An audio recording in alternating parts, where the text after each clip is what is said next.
My story begins 4 years ago. My husband divorced me to marry my own sister. 4 years later, he saw the child standing behind me, and the color drained from his face. The little boy was a miniature version of him, but he called my husband's biggest rival Dad. It all started on a Tuesday. I remember it was raining, one of those dreary, relentless drizzles that seeps into your bones. I was in the kitchen, trying to perfect a new stew recipe for Mitchell. His stomach had been acting up, and I had spent weeks researching gentle, nourishing foods. I thought if I could just take care of him perfectly, if I could be the perfect wife, maybe he'd finally see me. He came home early that day. He didn't have his usual briefcase, just a crisp manila envelope in his hand. He didn't even take off his rain-soaked coat. He just stood there in the doorway of the kitchen, looking at me like I was a stranger, an employee he was about to let go. "Audrey," he said, his voice flat, devoid of any emotion. He slid the envelope across the granite countertop. It stopped right next to the carrots I'd been chopping. "Let's get a divorce." The knife clattered from my hand. For a second, I couldn't breathe. It felt like the air had been punched out of my lungs. "What? Mitchell, what are you talking about?" He sighed, a sound of pure impatience. "Sign this agreement. Our lawyer drafted it. It's generous. I'll give you an extra $20 million on top of what the original contract stipulates." "The contract?" "Of course. How could I forget? Our marriage wasn't a romance. It was a business deal, 3 years set to expire in exactly 1 month. I had foolishly hoped he'd forget about the end date, that the life we'd built, or rather, the life I had built for him, would mean something. If you don't agree now," he continued, his voice as cold as the rain outside, "the contract will end automatically in a month anyway. But then you won't get a dime of the extra $20 million. Think of it as a severance package." My hands were trembling. I looked at this well-dressed, handsome man I had loved for 7 years, and I felt a wave of desperation so strong it made me dizzy. I had one last card to play. It was a secret I had been holding close for a week, a little spark of joy I was waiting for the perfect moment to share. "Mitchell," I whispered, my voice cracking, "what if I told you I was pregnant?" I admit it. I was desperate. I was trying to use the child to keep him. Mitchell's family was old money, but they didn't have many heirs. A child, his child, would change everything.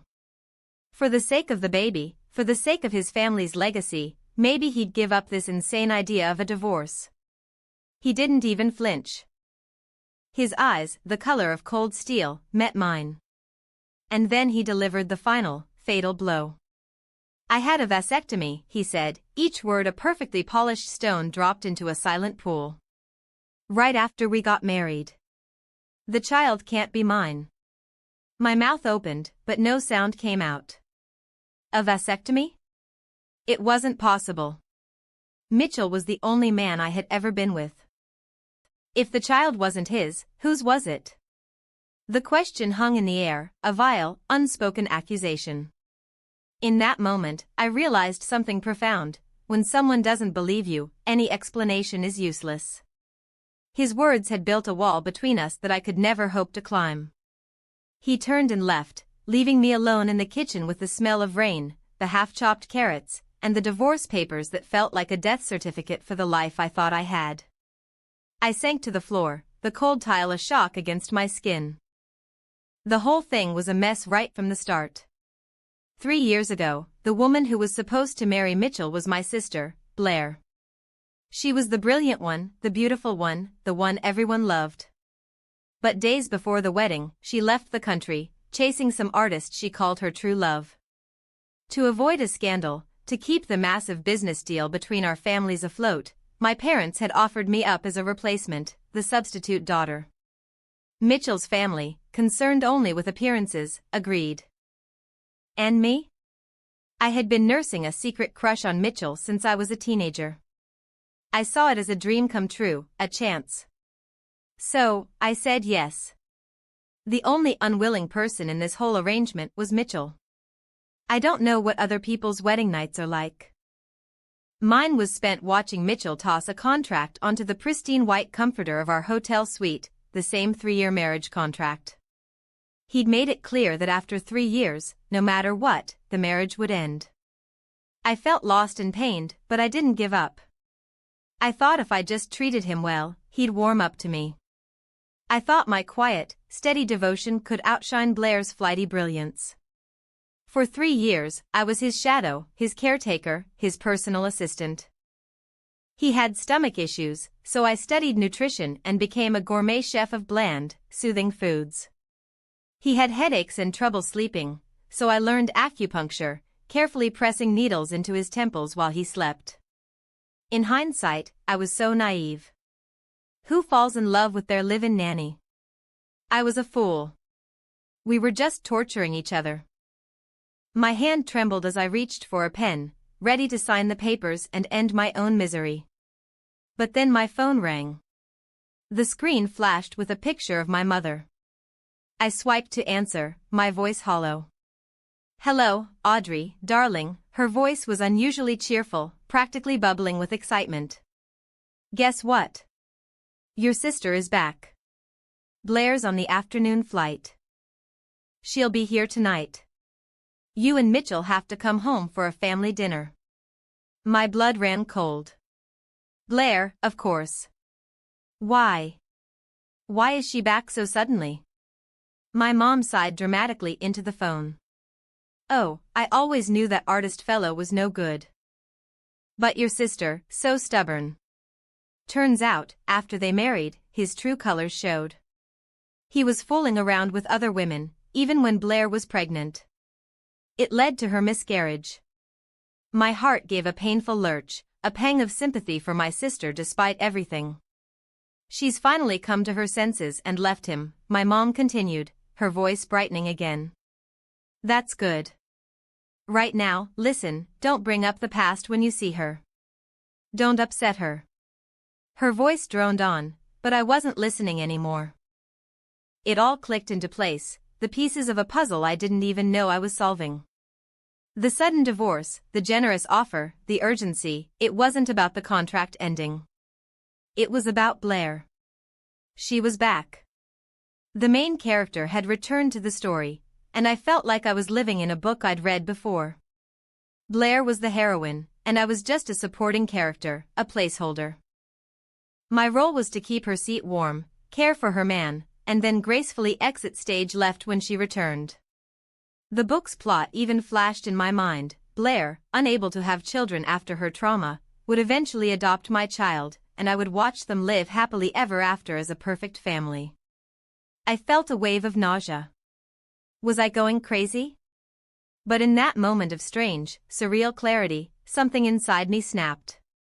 The 7 years of love I had for Mitchell curdled into something cold and hard. I put down the pen. Why should I step aside? Why should I sign these papers just because Blair decided to come home? Why should I let them have their happy ending on the ashes of my life? No. I wasn't going to be the tragic, forgotten supporting character anymore. If they wanted me to be the villain of this story, then fine. I'd be the best damn villain they had ever seen. Before this divorce was over, I was going to make them uncomfortable. I took a cab to my parents' house, my heart pounding with a strange, terrifying new energy. I arrived just as Mitchell's car pulled up. He and Blair got out together. She looked more worn out than I remembered, the vibrant spark in her eyes dimmed, but she was still Blair, the center of gravity in any room. My parents immediately rushed out, fussing over her, their faces etched with concern. It had been raining, and Blair was perfectly dry, but the sleeve of Mitchell's expensive suit was soaked. I could picture it perfectly, him holding the umbrella over her, letting the rain drench him. With me, he always walked ahead, leaving me to trail behind in his wake. I pushed down the familiar sting of disappointment and replaced it with steel. I walked right up to him, pasting a worried look on my face. "Honey," I cooed, clinging to his arm affectionately, "how did your clothes get so wet?" Blair's gaze shot over to us, her eyes wide and vacant. Mitchell tried to pull his arm away, but I held on tight. Your clothes are all wet. You'll catch a cold. You're the backbone of the company, you can't get sick. Let's go upstairs and get you changed. I could see the vein pulsing on his forehead, the frantic struggle in his eyes as he tried to maintain his composure. But in front of our family, he had to preserve his image as a husband. He let me lead him upstairs. The moment we were in my old childhood bedroom, he shoved me away. Stop clinging to me, he hissed. I just smiled sweetly. You're my husband. Why can't I hang on to your arm? He took a deep breath, trying to control his temper. Did you sign the divorce agreement? No, I said, my smile widening. I'm pregnant, remember? And I was thinking, you had a vasectomy. Are you sure the doctor didn't scam you? You're the only man I've been with for these 3 years. Don't try to weasel out of it. He stared at me, his face a mask of livid disbelief. Audrey, what happened to you? For 3 years, I had been the perfect docile wife, gentle, considerate, always listening to him. He had never seen this side of me, this harsh, prickly woman who looked him dead in the eye and challenged him. The gentle me was just a facade, a role I played, hoping for a crumb of affection. The real me, the one I had buried, was the type who never let things go. If I couldn't make him fall for me, then I would make sure he bled. I folded my arms. What's wrong with me? At least I'm better than someone who doesn't even recognize his own child. He was so angry he couldn't even speak. Downstairs, I reverted to my gentle act. I sat right next to Mitchell, acting cute and demanding. Honey, I want some of that fish, but it's too far. Can you get it for me? A moment later, honey, my water is empty. Get me some more, please. I kept bossing him around, forcing him to play the part of the doting husband. I could see both him and Blair getting more and more upset. Maybe Blair was finally realizing that the man who used to follow her around like a puppy was now, at least on paper, someone else's husband. Halfway through dinner, Blair made an excuse about being tired and went upstairs. Mitchell, unable to take it anymore, excused himself to the bathroom. As soon as he was gone, my mother leaned over, her voice a sharp whisper. Audrey, your sister just went through a breakup. Acting like that with Mitchell might upset her. I almost laughed out loud. This family had always revolved around Blair. When she ran away, they made me marry in her place, never once asking about my happiness. Now that she was back, she was all they cared about. They didn't think there was anything wrong with my husband being so attentive to my sister. In this world, Blair was the main character, and I was just the background scenery. No one cared about me. I should have been used to it by now. I lifted my head, hiding the sadness in my eyes. I put on a pitiful look. Mom, Dad, I'm pregnant. That's why I need Mitchell to take care of me. Before I could finish, I heard the sharp sound of a glass breaking. I looked up and saw Blair standing on the stairs, empty-handed, her face filled with utter shock. At the same time, Mitchell ran out of the bathroom. He didn't say a word. He just grabbed my hand and rushed us out of the house, away from the shattered glass and my sister's shattered expression. Back at our sterile, silent home, Mitchell glared at me, his face furious. I just shrugged, a strange sense of satisfaction washing over me. I really am pregnant. Isn't that worth mentioning? Ignoring his murderous glare, I went into the bathroom. Recalling Blair's shock and Mitchell's rage, I smiled at my reflection. Maybe I did have a knack for playing the villain after all. The next day, I slept in until the sun was streaming through the windows. It was past 8 a.m. I walked out of the bedroom to see Mitchell sitting on the sofa, fully dressed for work, looking furious. He was a creature of habit, and his morning routine was sacred. Normally, I would have his breakfast and his ridiculously specific coffee ready for him by 7 a.m. sharp.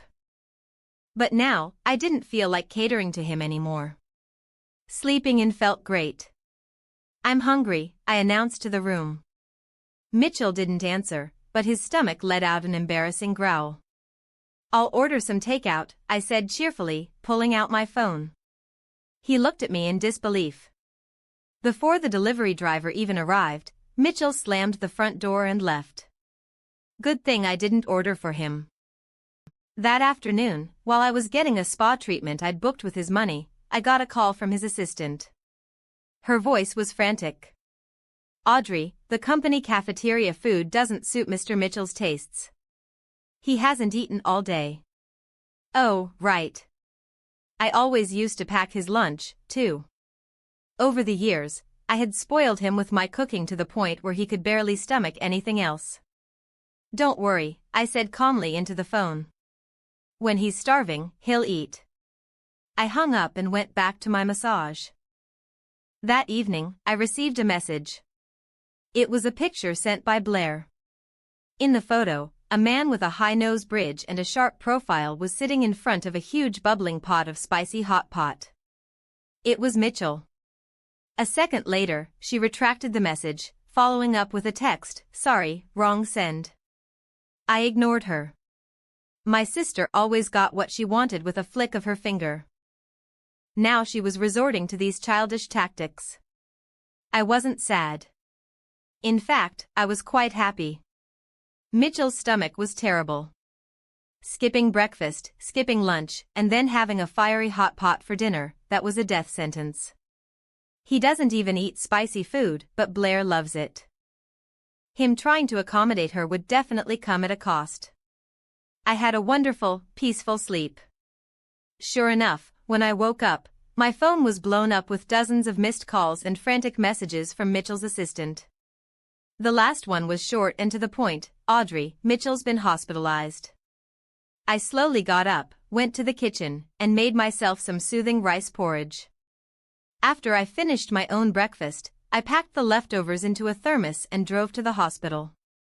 He was in a VIP room. I had barely reached the door when I saw him sitting up in bed, his face pale. He was looking toward the door expectantly, but when he saw it was me, his face soured and he quickly looked away. I walked in.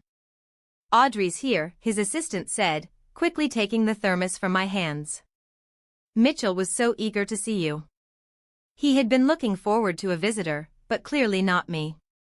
This porridge smells so good." "Mitchell's so lucky," the assistant remarked, opening the container.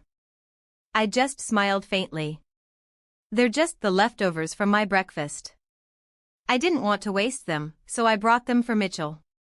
The assistant froze. Mitchell's face turned from pale to a livid shade of green. I enjoyed watching his angry face. Knowing he was unhappy, I felt at ease. I turned and left the room without another word. Just as I stepped into the hallway, I saw someone leaning against the wall by the door. He was tall, with a handsome face that rivaled Mitchell's. I knew him. It was Sterling, Mitchell's archenemy. He was a very refined-looking man, but he had a reputation for being a real scumbag.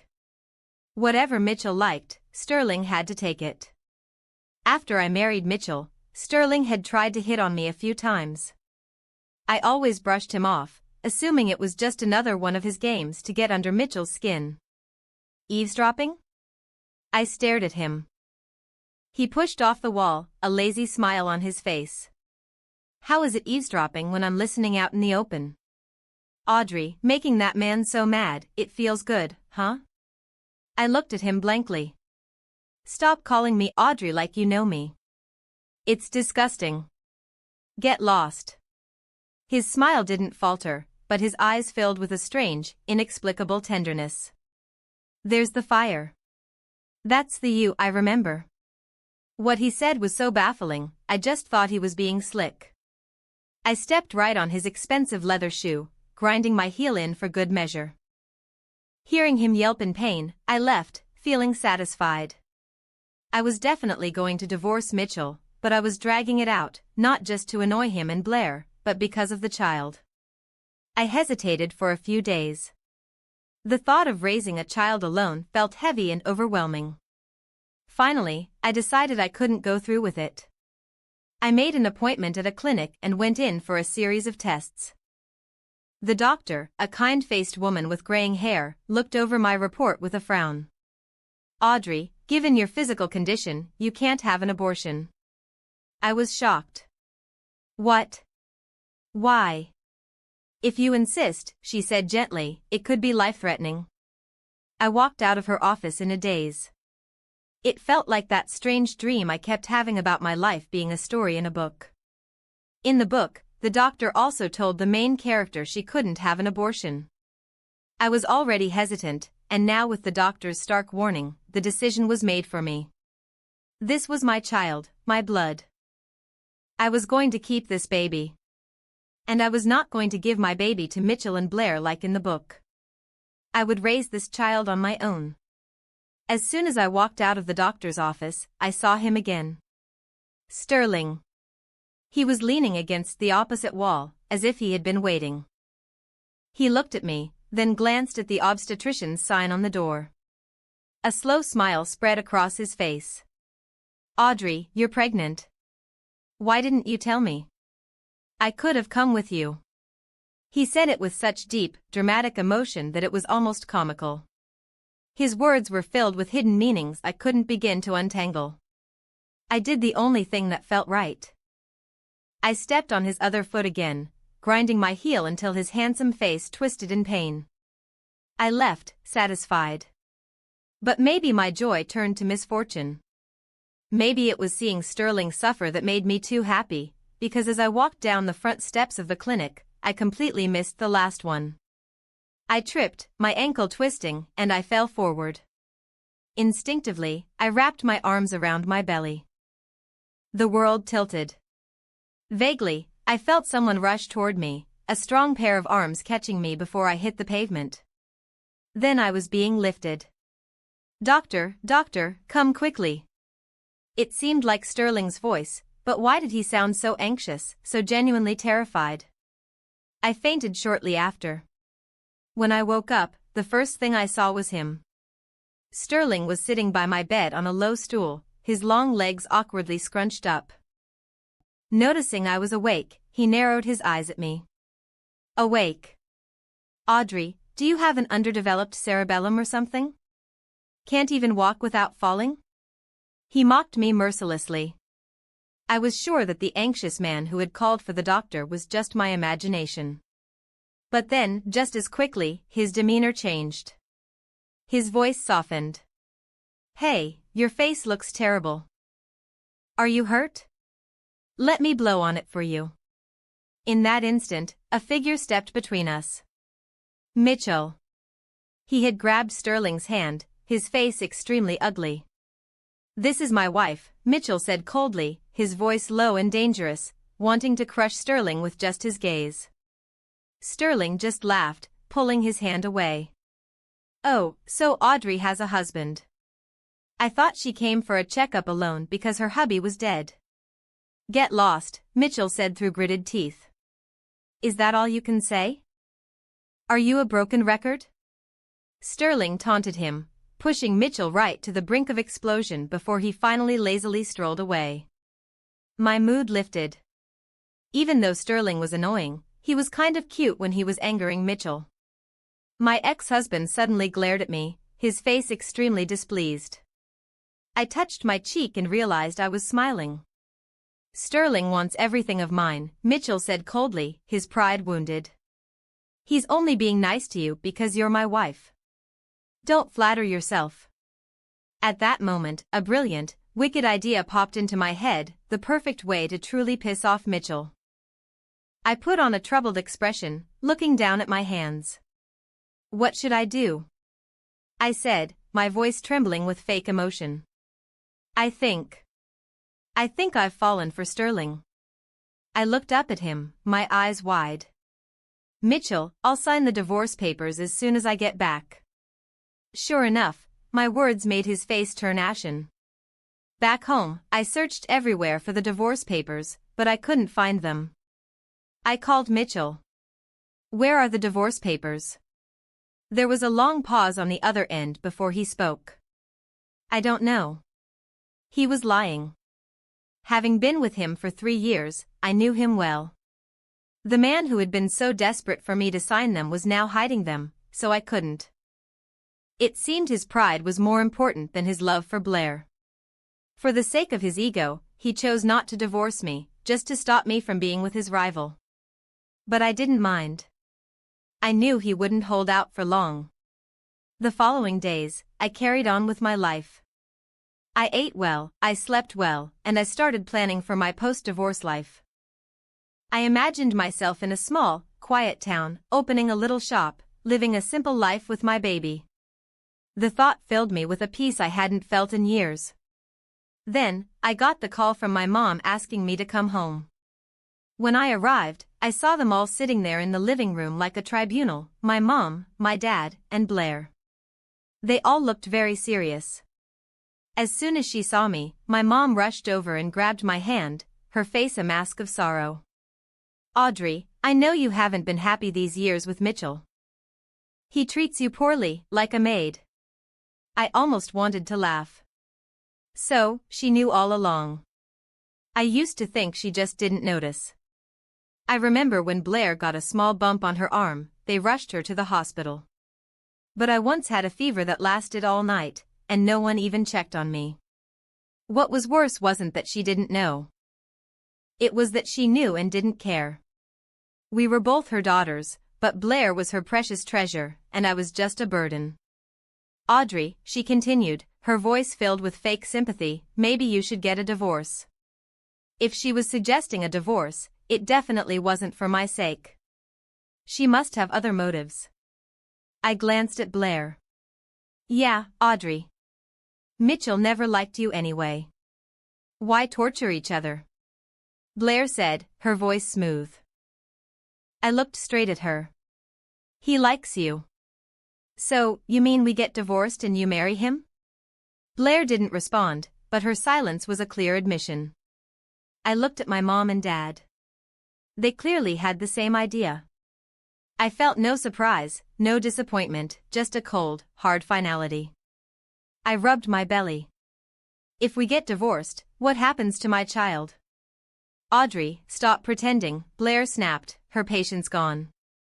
"The child isn't Mitchell's. He didn't call you out on it to save your face, so don't push your luck." Looks like she couldn't wait any longer. I took a deep breath. "5 million, I whispered. Blair froze. "What?" "Give me 5 million, and I'll divorce Mitchell." My parents had spoiled Blair her entire life. Our family wasn't hurting for money, and I knew she had access to her own funds, probably a trust or an inheritance that I was never privy to. 5 million was nothing to her. But to me, a single mother about to start a new life, it was everything. It would be security. It would be a college fund for my child. And the thought of Mitchell finding out he was sold for 5 million, that would be a delicious bonus. Blair gritted her teeth and nodded. "Fine, call him over." She made the call, and Mitchell came quickly. He must have been waiting nearby. "Mitchell, where's the divorce agreement?" I asked, my voice calm. He glared at me. "You're in such a hurry to be with Sterling?" "Yeah," I said, not missing a beat. "I can't wait. Even if I could, the baby can't. Let's get this over with." He pressed his lips together, clearly not wanting to go through with it now that it was on my terms. "Mitchell," Blair said, her voice soft but firm, "since Audrey insists on a divorce, just go through with it." He called his secretary, and soon a new divorce agreement arrived. I signed it swiftly, my handwriting clear and firm. I pushed the papers across the table to him. "Mitchell, remember this," I said, looking him dead in the eye. "I'm the one who doesn't want you anymore. Also, remember to have your lawyer send the breakup fee to my account." I signed my name and walked away without looking back. Goodbye, Mitchell. Goodbye to my old life. I wandered aimlessly down the street. I thought I wouldn't feel sad, but my heart felt empty, like a hollow space with wind blowing through it. I had already lost faith in Mitchell, but today I realized I had also lost my family. Or maybe I never had one to begin with. They never cared about me. No one loved me. I was just an insignificant side character. Suddenly, a sleek black Maybach stopped in front of me. The door opened, and a long leg stepped out. It was that refined rogue, Sterling. He got out and blocked my path. "Divorced?" he asked, an annoying look in his eye. I glared at him.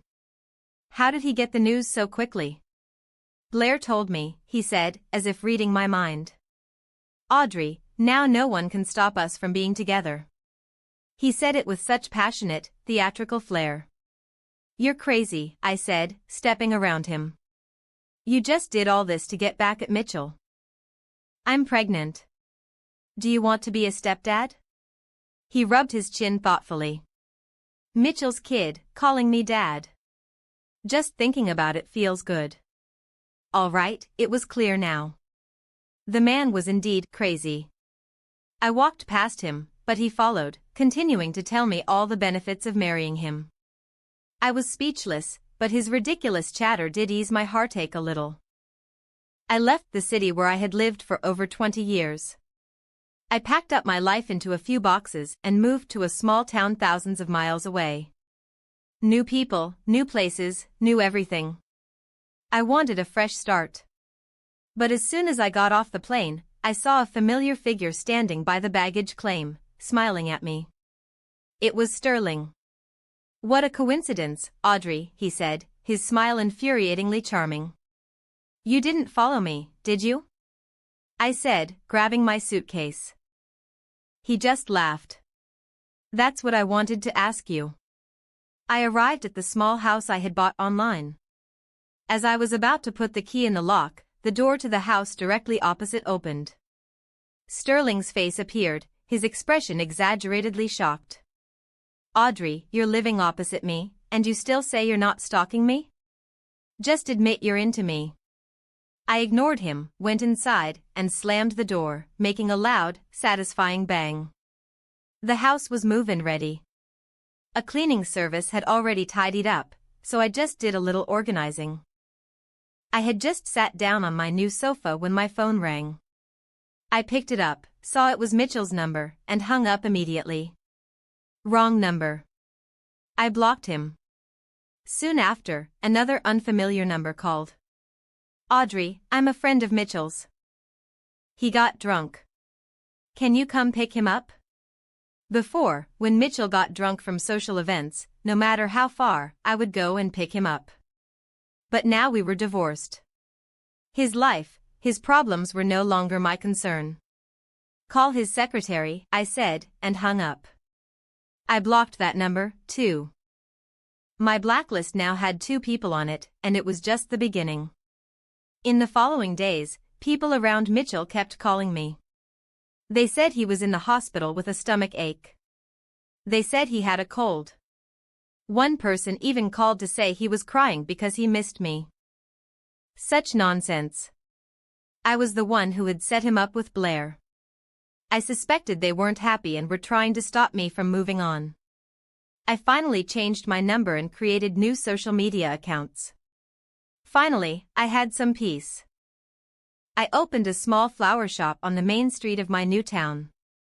The work was peaceful, and the smell of fresh blooms filled my days. One morning, the little bell above the door chimed.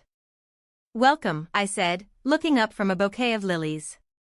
My eyes rolled instinctively.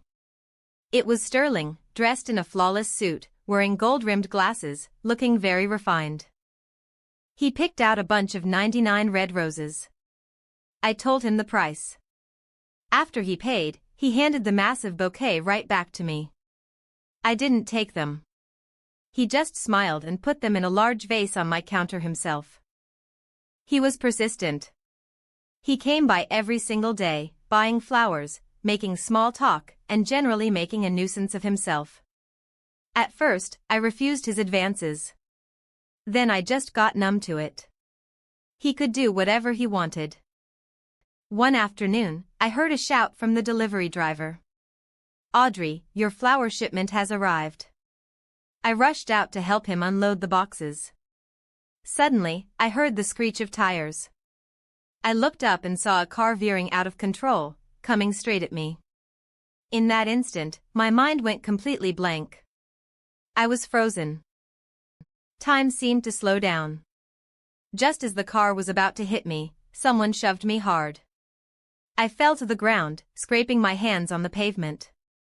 The world was a confusing blur of motion and sound. It took me a moment to realize what had happened. It was Sterling. He had pushed me out of the way. He was lying on the ground a few feet away. He was always such a neat freak, but now his gold-rimmed glasses were gone, his hair was a mess, and his suit was torn. He looked awful. And yet, somehow, in that moment of chaos and terror, I felt closer to him than ever before. "Sterling, get up. Are you hurt?" I asked, crawling over to him, my voice shaking. He tried to smirk, but it came out as a grimace. "I'm not as clumsy as you. I'm a black belt in Taekwondo. A little car can't hurt me." He tried to sit up, but his handsome face twisted in pain. "Okay," he gasped, "I think my leg's broken." I quickly called an ambulance. While we waited, I saw his leg bent at an unnatural angle, and I got so flustered, my eyes turned red. "Hey, it's just a small injury. I won't die," he said, trying to act nonchalant. Then he looked at me, his expression suddenly confused. "Why are you crying?" "Audrey, don't cry. I'm really okay. Look, I can even jump." He tried to get up again. "If you move, I'll cry even harder," I sobbed, holding him down. He immediately stopped moving. At the hospital, the doctor confirmed his leg was broken. It wasn't life-threatening, but it required surgery and a long recovery. I stayed with him through the surgery. I hired a private nurse for him, and I visited him every single day, bringing him homemade food. The same guy who wanted to jump around earlier now lay in bed like a sick, fragile beauty. "Audrey, I want some water," he'd whine. "Audrey, my hand hurts. Feed me. Audrey, my shoulders are sore. Massage them." I tried to ignore him, but he'd look at me with his big, sad eyes, his handsome face wrinkled in pain. "My leg hurts," he'd say pitifully. And for whom did I get hurt? I'd sigh and sit by his bed, massaging his shoulders. It was during one of these moments that the door to his room was knocked open hard.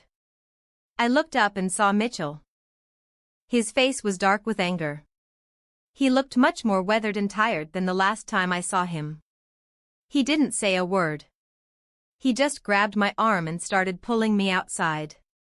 "Mitchell, take your filthy hands off my girlfriend," Sterling shouted from the bed, struggling to get up.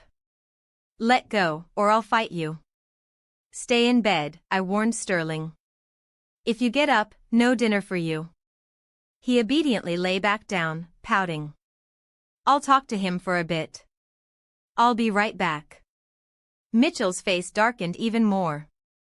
He dragged me out into the hallway, his grip painfully tight. "Did you come to give me an invitation to your wedding with Blair?" I asked, yanking my arm free. "Because I'm not interested in attending my ex's wedding." "Audrey, I didn't marry Blair," he said, his voice strained. "Then what do you want?" He didn't respond, just stared at me with those haunted eyes. I got impatient and turned to go back into the room. "Audrey, let's get back together," he finally said, the words rushing out. "I've been thinking about you all this time. I dream about you. I realize now I love you. Losing you made me see my feelings clearly." His voice turned hurtful. "Why didn't you take my calls? Even when my secretary called, you didn't pick up." Someone as proud as Mitchell saying such things must have taken a lot of courage. But I wasn't touched. In fact, I found it laughable. "I'm sorry, Mitchell. I don't love you anymore," I said, my voice steady. "I have someone I like now. Please don't bother us." He got anxious. "Audrey, don't trust Sterling. He doesn't love you. He's just competing with me." A bitter sneer crossed my face. When I was sick and called you from our own bed, you said you had to work overtime. A few days ago, when I almost got hit by a car, Sterling shielded me without a second thought for his own safety. Do you really think you're in any position to say Sterling doesn't love me? He was stunned, speechless. Mitchell, we're divorced. There's no going back. Go find your Blair, I said, and turned to enter the room. He just stood there, looking like a lost child. But I felt no pity. Everyone has to face the consequences of their choices. He's a grown man. No one stays in one place forever, waiting for you. Once you miss your chance, it's gone. Back in the room, Sterling's loud, dramatic voice greeted me. Audrey, my leg hurts. Come kiss it. A kiss will make it better. I grabbed his ear and twisted. Ouch. I meant my cheek, not my lips. Not in front of everyone, he yelped. A week later, Sterling was discharged. I hired a nurse to take care of him, but I often visited. According to the doctor, after 3 months, he should have been able to walk freely. But his recovery was oddly slow. He'd whine and complain if his foot even touched the ground. Something was off. He had a lean, muscular build. I had accidentally seen his 8-pack abs once. How could someone in such good shape not recover in 3 months? Audrey, my leg is so sore. Come and massage it, he said one afternoon, his usual routine. I suddenly clutched my stomach, letting out a small gasp. Oh. He jumped up from the sofa in a panic, standing perfectly on both feet. Audrey, what's wrong? Stomach ache? I'll take you to the hospital. I just glared at him. He instantly realized he was busted. He started grinning sheepishly. Oh man, how did my leg suddenly get better? Is this the power of love? I reached out and pinched his ear hard. Sterling stayed with me through all my checkups and the delivery. On the day my son was born, he was clumsy but so careful around the tiny baby. Come on, sweetie, he'd whisper to the little bundle. Say daddy. I was a new mom, pretty clumsy myself. Sterling grew alongside me. A few days later, he was already an expert at changing diapers. When my son turned 1, the first word he learned was mama. The second was dada. Sterling was so happy he was practically floating the whole day. It was the first time I saw someone so enthusiastic about being a dad to someone else's kid. When my son turned 2, I officially got together with Sterling. When he turned 3, Sterling and I got married, and our little boy was our flower bearer. The wedding was very low-key, just close family and friends. Sterling put the ring on my finger, and as I turned my head, I vaguely saw a familiar figure standing in the back of the crowd. Mitchell. I was stunned for a second, but I quickly snapped out of it and smiled happily at my new husband. I was so lucky to have someone who truly loved me in this life. After the ceremony, as we walked out of the chapel, I saw 2 figures in the corner of the garden, one big and one small. My heart clenched. I nervously walked over. Mitchell was handing a piece of candy to my chubby little son. My boy, who hadn't fully grown into his features yet, looked so much like him. He was clearly a mini version of Mitchell. But my son didn't take the candy. With a clear, childish voice, he said, Mommy and Daddy Sterling said not to take things from strangers. Mitchell stiffened, and his eyes visibly reddened. I held my son's little hand. Sterling walked over, looking warily at Mitchell. Go play with Daddy for a bit, I told my son, handing him to Sterling. I gave Sterling a reassuring look, and he took our little boy away. Audrey, Mitchell said, his voice rough. He had aged a lot in these 4 years. I heard he never married Blair. She went back abroad, got back together with her ex, and they were still tormenting each other. Mitchell never got married. I heard he drank a lot, lived a very wasted life, and his career took a nosedive. Maybe my one small act of defiance had changed everyone's story. That kid, he started, his voice rushed, is he?